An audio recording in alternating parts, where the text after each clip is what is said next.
Hi, I'm Trevor, the CEO of the same foundation. The donation we received from Interbet helped us in procuring vital, life-saving medical equipment and PPE for Tygerberg and Groote hospitals in the Western Cape.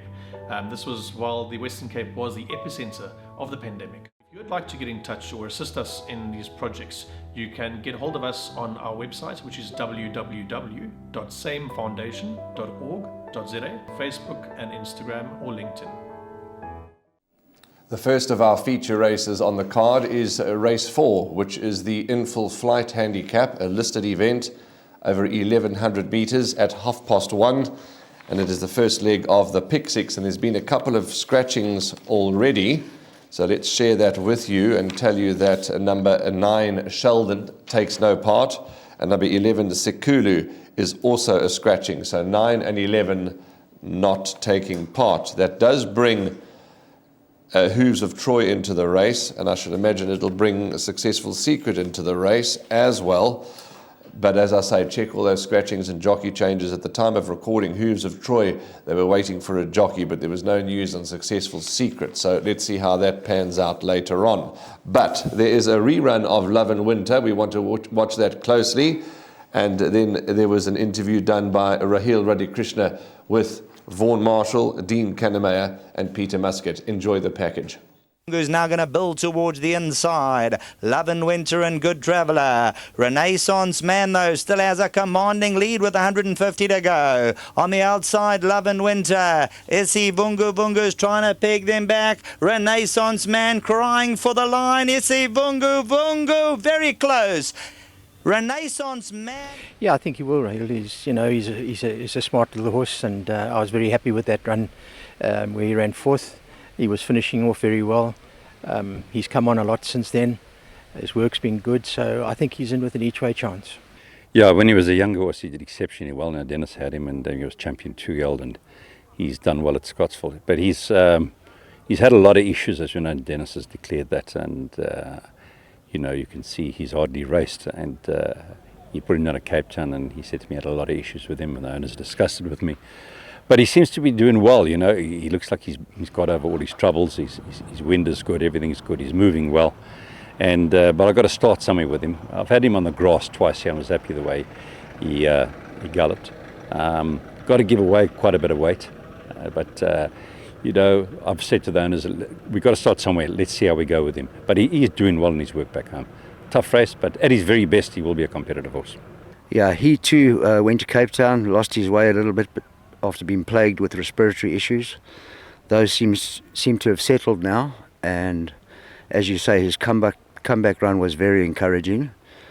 He made up a lot of ground on the poly from the deep draw. Stepping up, that was 1,000 metres I think, stepping up to the 1,100 will be more to his liking. He's also dropped a long way in the ratings, but once again, as you said, it's a very competitive race with numerous winning-looking chances, but he needs to be considered. Yes, he unfortunately got badly hampered coming out the barriers at his first up run. He too has progressed nicely since then.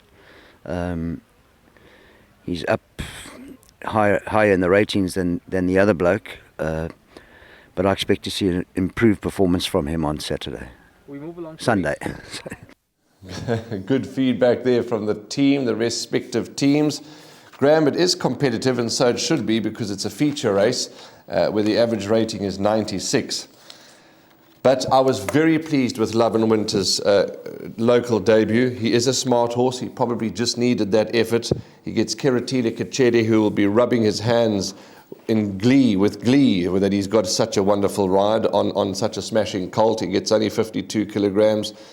His local debut was fair enough to give him a bright winning chance for me, but it's nowhere near as easy as that. But I do want to ask you about one particular horse, and that's a filly by What a Winter called Amarandi, who keeps on impressing me and who keeps on stepping up to the plate. I think she's the lurker here for the places. I'm not well, she can win. They can all win. They've all got chances. But for me, I think she can't be ignored from trifectas and quartets. I like this filly. Yeah, she carries bottom weight. She's well suited to track and trip. She's won 2 of her last 3 starts. She's in a very good space. This is, of course, her biggest test to date. So they'll be delighted if she can earn them some black type Amarandi, because she's got a lovely pedigree. She should be competitive on the basis that she's in really good form at the minute. The early favourite at 9-2, which tells you just how competitive it is Stuart Pettigrew's runner, number 6 Mercantile. Richard Faree teams up with Mercantile, the 3-year-old son of VAR. Won its last 2 starts, Windwater and Gobsmacked. Good wins over those 2 talented performers. And Mercantile, though, has got 62 kilograms to carry, so it's not going to be easy for a 3-year-old to carry 62 kilograms to victory in this competitive handicap. You've mentioned number 10, Love in Winter, a pleasing local debut after winning his first 4 starts down in the Western Cape. He will come on. He's also got 52 on his back. He's not under sufferance. There are a couple of these runners that are under sufferance, but I really, really like Dean Canamer's comments, both in the computer form and what he said there in the interview. Tempting Fate is doing really well at home. He's coming down the ratings. He loves this course. He's had 4 starts over the distance for 3 wins, 3 starts over the course and distance for 2 wins. He won at this track in a grade 1 as a 2-year-old. I think 10-1 offers as good a value as you're going to find on any day's racing. So Tempting Fate is my hesitant first choice, but it is a competitive handicap. And again, it is the 3rd leg of the bipod. And again, as you will see later on, I've gone very wide because there are 2 bankers to come in the next 2 races. So I'm not taking any chances, but Tempting Fate would be my hesitant first choice. But I expect it to be an absolute stampede. Yeah, it's going to be a great race, a thrilling race. And of course, with Mercantile, Gobsmacked, that form line, Gobsmacked would have run in the computer form sprint. And of course, Love in Winter, that horse Isivunga Vunga ran second to Renaissance Man. That would have also run in the computer form sprint, so you'll have even more of an idea about that form. But that is race 4, a competitive race. But as you heard from Graham, the next 2 races, we're going banker. My name is Beston. I live in Cape Town. Also, I do delivery. Interbet helped me to realize my dreams. Now I have my own delivery vehicle and I'm able to do the removal in and around Cape Town.